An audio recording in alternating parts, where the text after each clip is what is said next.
mga darlings for today's video. So ayan, nandito nga ako sa munting kusina ko. So tuturo ko sa inyo kung ano yung mga alam ko rin in Arabic words. So mga like mga prutas, gulay, like that. So unahin natin yung eto. So dito tayo, eto. May carrots tayo dito. Gizer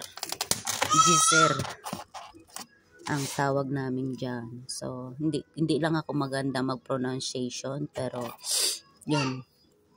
Ito naman ay lettuce in English, and Arabic, khas. So, ayan, khas.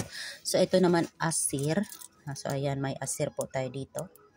A cocktail, so, mixed fruits po siya. Kaya, ayan, cocktail, asir. So, ayan. So, may ano din tayo dito.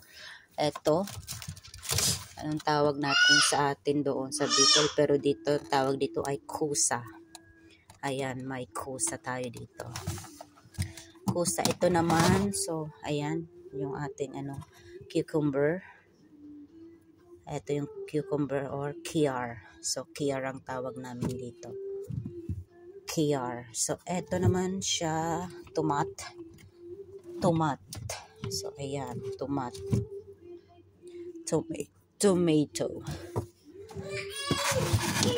ayan. So, may mga ano din tayo dito. Ito, cheese glass. So, ayan, craft. So, ganito lang yung mga tawagan namin dito. Simple lang. So, ito naman ay maraba. So, maraba, may mga iba't ibang flavor tayo. May strawberry. So, ano pa ba yung ibang ano dito?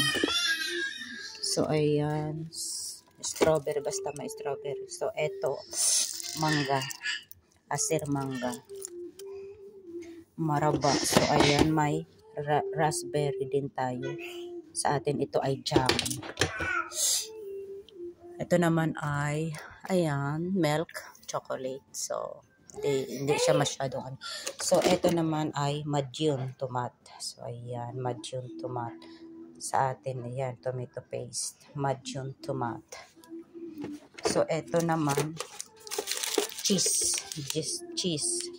Maraba din tawag namin dito, cheese maraba.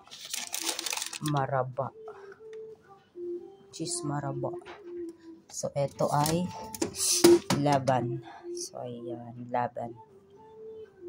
Ayan, ang laban. So, eto ay halum. Eto yung cheese halum.